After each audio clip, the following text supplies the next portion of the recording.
Hello and welcome to the Book by Book, a podcast about the odd book or two we've read. I'm your host Scott and I'm not alone. Toby's here too. This episode we're talking about Disappearance at Devil's Rock by Paul Tremblay. It's going to be a fairly low spoiler level warning on this one, so if that's okay with you, continue on and I'll see you on the other side.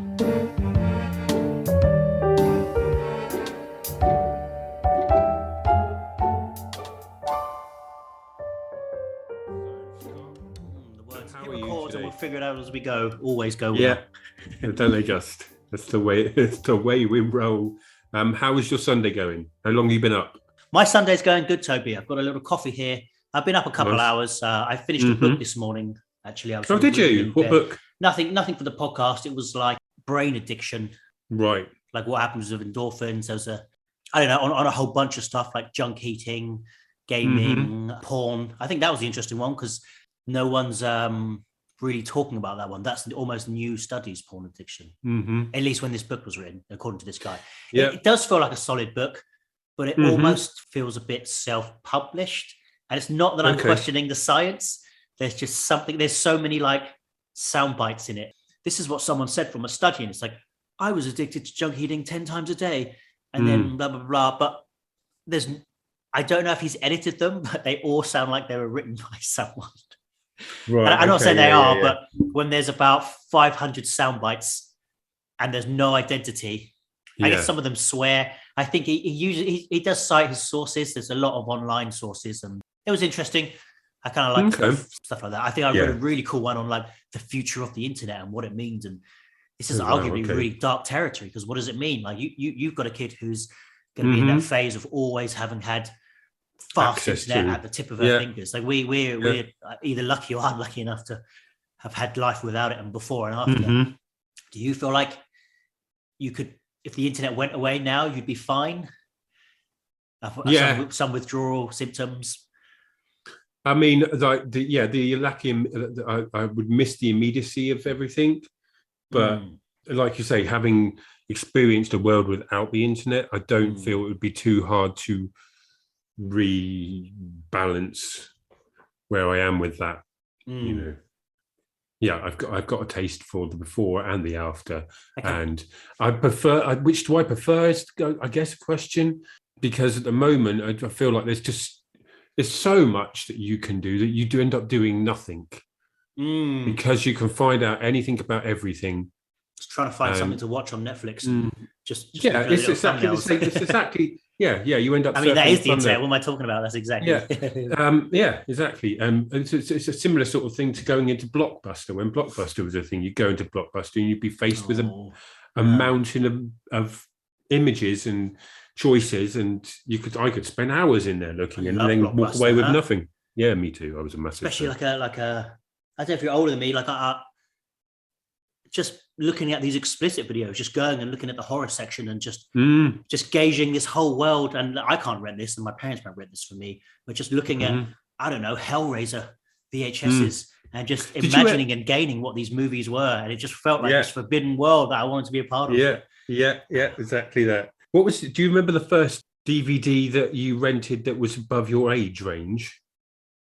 Did you ever try to? I got a friend, my brother's older friend, to buy me a copy of Mortal Kombat, which must have been, is that 15? Bloody hell. Wow. I'm hoping that was 15. Maybe it was even PG. And I was like 8. I don't remember. And this was from like a corner shop. That's like a convenience store. Yeah. For anyone, I don't know if this corner shop still, is that coined a term still? Yeah, corner shop. Yeah, I would say. That same place when I was about 13, I don't know, when 7 was out, so if I could probably do the maths, but like I think I've said before, I did not look I looked 3 years younger than I was, I'm sure, at that age. I just went in and tried to buy 7. I'll just act nonchalant and cool. I was like, can I buy this? Slammed 7, which is like 18, the highest. And he sort of went, are you 18? And I don't know why, I just wasn't expecting. I went, okay. And actually, he sort of said, no, wait. But I sort of half embarrassment, half, what was I thinking? I just turned, put the cassette back and walked out. He was like, no, wait, come back. I think he was he was just making fun of me. He was like, I don't care, it's just a movie. I think he was going to sell it to me, but I just sort of almost like bottled the it and sort ran. of buying a porno mag, just like just too nervous, like shaking and like. Have you ever bought a porno mag? I've bought one. Really? But it was almost for a joke. It was like me and my friend when we were like, it was at college, so maybe between 16 and 18. He sort of passed his driving tests. He did like the pre-drivers thing. So as soon as he was 16, he took his driving test like on his birthday or something. Passed his test and he had a Mini. And so we, like Friday and Saturday nights, we would just drive around in his Mini, just the suburbs of Surrey. Often one of the, not the highlights, but the routine was pull into this 24-hour petrol stop, get like a pot noodle and a packet of crisps and a chocolate bar and just sit on the curb, just talking, listening to like, at that time, new metal, Limp Bizkit and Korn and Blink-182. Sorry, but we always had this thing. He was like, quid's in, like for petrol. Just put a few quid in the petrol station, in the ashtray or whatever. One day he was like, no, don't quid's in. Just grab me a porno mag. I was like, what? He's like, go on, just buy. I don't think he actually wanted it. It was more like the joke of like, would you buy it in embarrassment? And I think because of the situation, because there was no perceived shame, I wasn't buying it to go and sort of go home and whack off. I wasn't embarrassed. I could sort of do it easily. So it was sort of funny for us. It was, I don't know what happened to that magazine, but that's the only memory I have. Okay. Yeah. Well, I've never ever bought a pornographic magazine, but I have stolen one. Oh, off a shop or off a shop or like a person? From a shop. Wow. In a corner shop. It was down from a college that I used to go to. So I was quite old at this point. I'd left school and I was in college, and my experience with women was basically zero at this point. And there was a magazine on the shelf, obviously amongst a million other magazines, and you walked in the door of the corner shop, and the magazine rack was directly alongside the entrance to the door. Oh, and then the cashier was right up the other end of the shop, and he had a slide room that he would go into because it's part of his house. And he quite often would just leave the shop and go into this little apartment and then come back out. And I remember waiting until he did that motion and went into the apartment. But like, little did I know, they had a camera in the... oh, no, I was going to say, it sounds like you really scoped out the place. Like, like a heist movie, like at 4:30, he'll go to the bathroom. That's our sting moment. That's our window. Exactly that. So I grabbed this magazine, and he come flying out of his little apartment door. Oi! As I turned around and ran. And I fucking ran. Let me tell you, I ran. My heart was pounding. I had this magazine and I launched it. And he would come out of his shop and he was chasing after me. Oh, wow. Holy shit. I got to the end of the street and I dumped the magazine in a bush. And then I just disappeared in the side alleyways and was gone. Bolted. And I hid for about an hour, waiting for my bus to take me back home. And just before I got on the bus, I went back to the magazine to see if it was still in the bush, and it was. So I picked it up, stuffed it in my bag, got on the coach, and went home. Little did I know, the magazine that I'd chosen to steal was Playboy, which, if anybody who knows Playboy or has read Playboy knows that it's more of a words magazine and has a few infrequent pictures of naked ladies, but not. I don't think I knew that. It wasn't an explicit porn magazine. No, it was smut, not porn. It wasn't even that. It was very well shot, extremely attractive women, and then masses and masses of articles and advertisements. It was quite a high rung level of pornographic magazine. Whereas what I wanted was wank material. Filth. Essence. Pure filth. Did you read the articles and get into it? I've seen enough sitcoms that were like, I've ridden into Penthouse or Playboy, and it's like I was working late one night, and my boss was like, "Fancy a glass of wine?"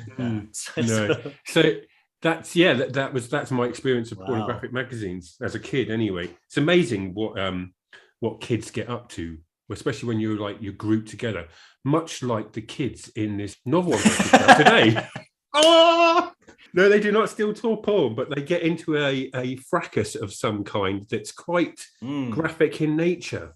How's that for a segue, Scott? How is awful, that for a segue? Toby, awful. Come on. That was the best one yet. That was the best one yet. You stealing porn at the tender age of 16, 17 is leading us into, well, let's find out. Toby, what have you been reading? I have been reading, and I've just recently finished a book by Paul Tremblay, who we've reviewed one of his books before. Cabin at the End of the World. Yes. And this one was Disappearance at Devil's Rock. Okay. Yeah.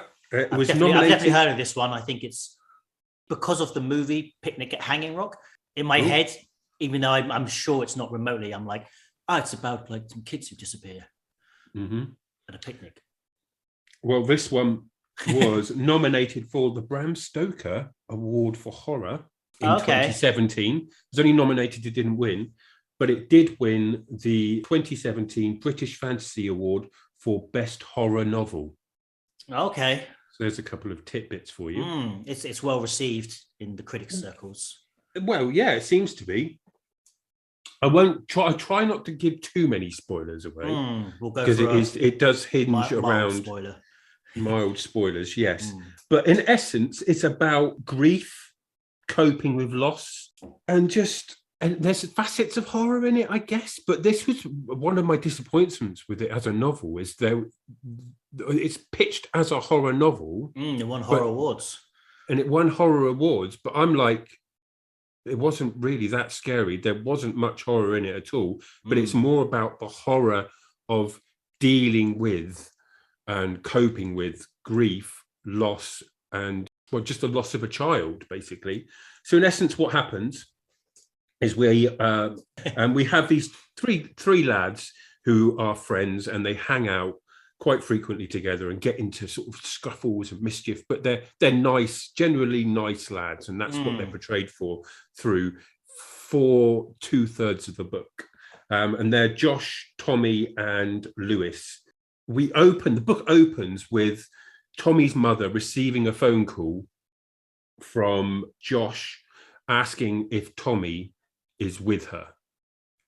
And she's like, well, no, because he's staying at your house. Ooh, the classic ruse. And it does open quite chillingly, because you experience this horror of, where's my son? He's supposed to be with you. Why isn't he with you? Where have you been? What have you been up to? And it all starts to unfold in the opening chapters that these three lads who were supposed to be staying at Lewis's house had snuck out in the middle of the night, because his house borders this large sort of nature park, forested area with lakes and cliffs. And they've snuck off, stolen a load of beers, and they've pitched up on this sort of massive rock that's got a split in the middle of it. And they sit up there, and while they were up there, Tommy has some form of, especially early on in the book, it's suggested that he just acted weirdly for no reason and ran off into the forest, and they tried to chase after him, but they don't know where he went, and they thought maybe he was playing a joke on him, so they went home to see if he got home before them, and he wasn't. And that's why they were phoning the house. Those that's the setup. Scary, huh? Like, if you've ever had that in real life and you're like, no, I'm sure they're just at X and Y, and then you get to X and Y and you think, oh shit, I'm in the wrong place. They're in the wrong place. Yeah. So it's good so far. Yeah. So we've got that happens, and then we have the flurry of phone calls, the phoning of police, and we experience all of this through Tommy's mother, whose name is Elizabeth. And Tommy also has a sister called Kate, who's slightly older. The boys are around 13. So we experience this event unfolding through Kate and Elizabeth's eyes, and then Janice, who is Elizabeth's mother, who comes into the story as well. So this is the family. We're basically we're through the eyes of the family of the boy who disappeared. Okay. Yes. Sorry, you did say. I just wanted to double check. Yeah, that's exactly it. And while this is unfolding, we were introduced to the main detective, Alison, who was it's a school friend, a very old school friend of Tommy's mother, Elizabeth. So they go way back, but they've kind of fallen out of touch. So there's that uneasiness of like they knew each other, they didn't keep in contact, but now she's here to help this woman through something and try and solve where her son is and find out. And obviously, it's a ticking time bomb. The longer he's missing, the more likely it is that he's dead. So there's this pressure on. The more we go into it, Kate starts to joins Facebook groups and social media, and the news start turning up. And it's all about the pressures that are applied to a family when this type of event happens, in essence. Oh, okay. That's super interesting. That's what a large chunk of this book is about. All the while, in the background, via social media and a couple of incidences within Kate's house, is the shadowy figure that's seen through the windows, traveling in the backyards of people's houses. Okay. Is it real? Is it a ghost? Is it a legend? All of this sort of I can thing. see why Stephen King champions Paul Tremblay right now. Mm-hmm. Yeah. So you've got, Elizabeth pushing this, where's my son? Help me find my son, and dealing with the social media aspect of putting a campaign together, and the trolls, and people, groups of kids taking pictures at the scenes where the boy's gone missing, and spreading lies and rumors and toxicity and all of that sort of thing. And it deals a lot with that. And then you've got this supernatural element that comes into it with these pages that are appearing in the living room floor of Kate's house during the night. That are taken directly from a diary that Tommy's been writing. Okay. And we don't know where these pages are coming from. And Kate has a slight, has a moment of, did she see something in the corner of her eye? She walks into a room at one point and she sees this shadow cowering in the corner behind a chair that she swears is Tommy, but he's got pennies over his eyes. So they buy this camera to check and track what's going on with the pages and where they're appearing from. And it's all linked up to the phones and all this sort of thing. And there's a lot of this going on. And then the kids, the boys, later on, it transpires that there was a lot more to what happened. Oh, okay. The story. And there was a fourth to come out. Yeah, there's a fourth character that comes into it. His name is Arnold. He's an older lad, and he is kind of infiltrated the group. They meet him outside of a Quickie Mart and ask him to buy some alcohol. He buys them some alcohol, and then he comes along with them. And he's into Minecraft. They're into Minecraft.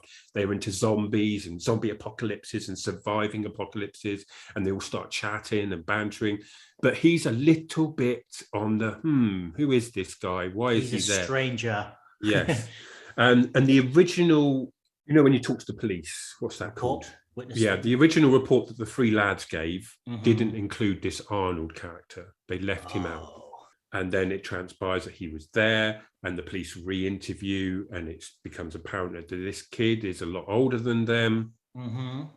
Just quickly, sorry. I'm happy for you to continue, but I do this. I just want to you wanted to keep this spoiler-free. Are you aware? Are you still there? Yeah. But sorry, I just wanted to. Yeah, no, that's quite right.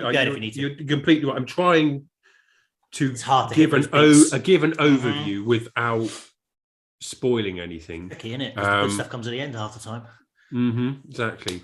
So in essence, that's what this story is about. It's about grief. It's about dealing with loss. It's about dealing with the toxicity of social media. It's about dealing with lies and how you deal with something so monumental, like the loss of a friend. And you're culpable for it. There is this incident that happens that is very jarring for me when I was reading it. And I don't want to say too much. Okay, yeah. Yeah, the three lads get involved in something through being in contact with Arnold. And it's quite horrific. And it just stands out as like, that's a bit of an odd turn of events without explaining too much or going into it. It's just, and it leaves it hanging. Sounds like there's a lot of threads. Gets chucked in. Yeah, there's a lot of threads left hanging at the end of this. You do find out what happened to Tommy. So that is closed. I'm guessing, but there are there's many facets around it that come into play that aren't answered. And for me, that was the biggest problem with this book, is there was too many. It alluded to things, but never gave any reason or closure to those allusions. That's sometimes a good thing. But in this, there wasn't enough to quantify or to legitimize those threads being left hanging. Because that made up the bulk of the story. So to leave all of those things hanging I was just, oh, come on. Does it feel like filler? No, well, yeah. Like he wrote the story with the boys and thought, this isn't enough, but I don't want to add to their story and detract from it. What if I had a sister who is dealing with trolls on Facebook or something? Yeah. I mean, and that the toxicity, the trolls and all of that song, that is a lot more to do with just the daughter and the mother and how they shield each other and protect each other from the nastiness that is online. They're constantly saying, don't look, but they know they're going to look and all of that sort of thing. But it doesn't make up the bulk of the story. The bulk of the story is, where's Tommy, what's happened to Tommy, and who is Arnold? And you find that out, but it's so ungratifying. It's a bit underwhelming. Because of all the other elements that have been laid on top to allude to something grander. So when it actually becomes apparent what it is, you're like, oh. So is it just a lot more simpler? I'm trying to think. There was this. I'm sorry, I'm doing one of my random tangents, but if you bear with me, there was a show a few years back called like The Missing or something. It was like a mini-series. I think it was James Nesbitt was the star, and he's in Spain with his wife and his kid, and he literally goes into a bar to use the bathroom. There's a bit of a football match, so he stops for like just a few minutes to catch the score. When he comes out, his son is just missing, just gone. Right. And I guess it was a kind of a reflection of the Madeleine McCann case, but this was completely fictional because it would jump to like 5 years later, 10 years later. And the aftermath, these couple are split up and stuff. And it just gets super dark at one point. You're like, oh my God, has he been kidnapped by Russians and sold into some sort of child sexual slavery? And then when you finally found out the answer, it's like, some drunk guy hit him with a car, put him in the boot and ran off. It's like, as my friend said, I've never wanted a kid to have been abducted by Russian pedophiles more in my life, because it's not that this wasn't, that fits, but like you've gone for the smallest answer when you're exploring these huge scenarios. Exactly and it just felt like, okay, it's the equivalent of like he fell down a well in the end or something. I don't know, like just you're hinting at this huge picture, but actually you reel it right back in. That's exactly it. And you have the shadow figure stalking in the shadows and somehow traveling the whole of a small local town, and here, there, everywhere, seen, multiple occurrences through the internet of being seen. And I came away extremely disappointed. Oh, wow. Okay. Did you enjoy the first half? Was it like, like the setup was great and it didn't play out? Because when we did Cabinet at the End of the World, but my partner read it and I think she was a bit nonplussed by the finale ending. Like a similar. I can understand that. She didn't hate it, but she was like, oh. Yeah. Like, and I think luckily that was a short read. I think if it had been much longer, like the longer the book, the more annoying the ending would have been. Yeah, it's exactly that. It was built itself up to be something huge, and actually it was a very simple tale with lots of layers added on unnecessarily to allude to something bigger and better and scarier and sort of supernatural. And then the ending is just, when they say show don't tell, or don't tell show. Right, don't just have a character saying this happened. The ending of this book is exactly that. Oh, okay. And you don't feel like it's done well? No. I was as much as that is a tangent thing. Like I feel like that's a lot of crime novels, for example, have that because it comes down to the confession and it sort of needs to be written. This is in a way exactly it. Yeah, you get it. It comes across in a. Did the kids feel like their age? Yes, definitely. They feel like 13-year-olds.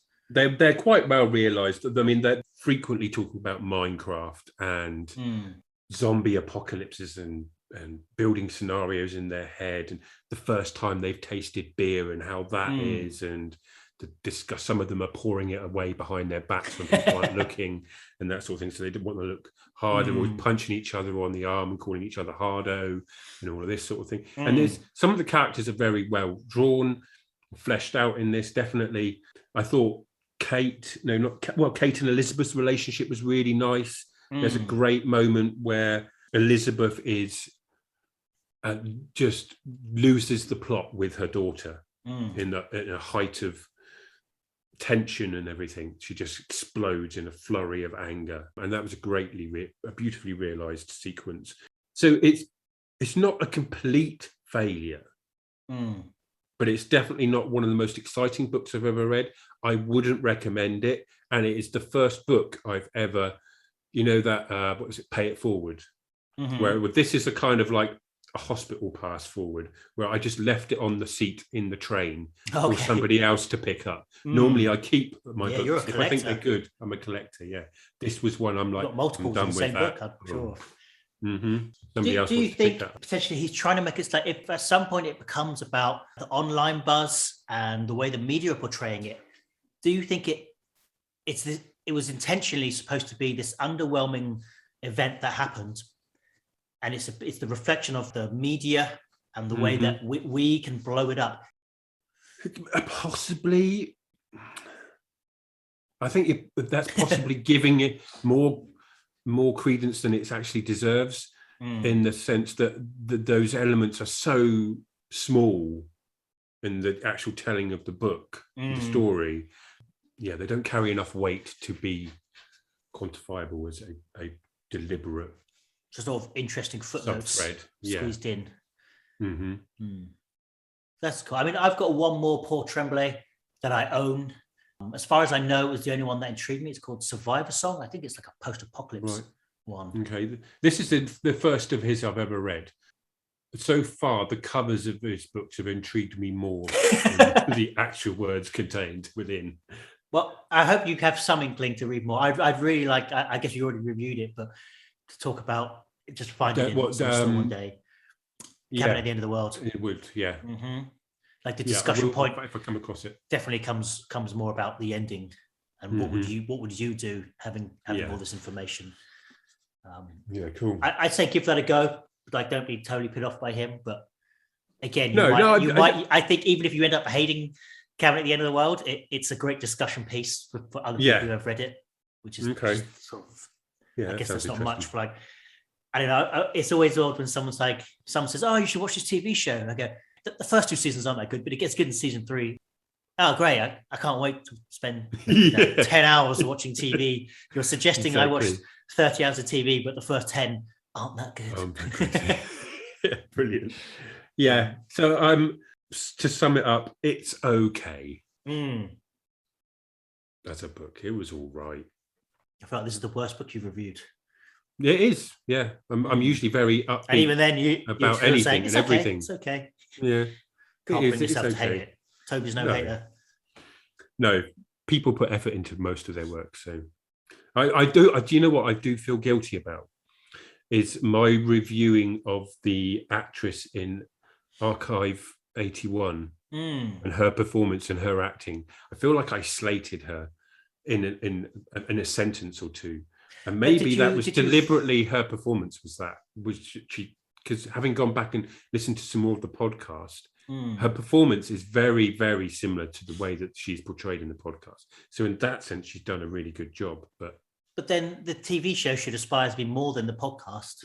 Exactly that. It's not like when I'm watching, I don't know, The Disaster Artist and they're trying to recreate bad acting, as it were. And I'm assuming, I mean, maybe she's the voice actress from the podcast, but paid TV actors in theory are a higher ranking than podcast voice actors to an extent. For sure. No, I totally know what you mean. I always feel like I want to put an addendum to like the Stephen King ones where I go, after all these episodes, I seem to go, I do like King. I do really enjoy his writing. Like, these are criticisms and I do stand by them, but I'm not saying it's a bad book even because of these criticisms. It's just we're doing a podcast, and Yeah. what are we going to talk about otherwise, right? It's Yeah.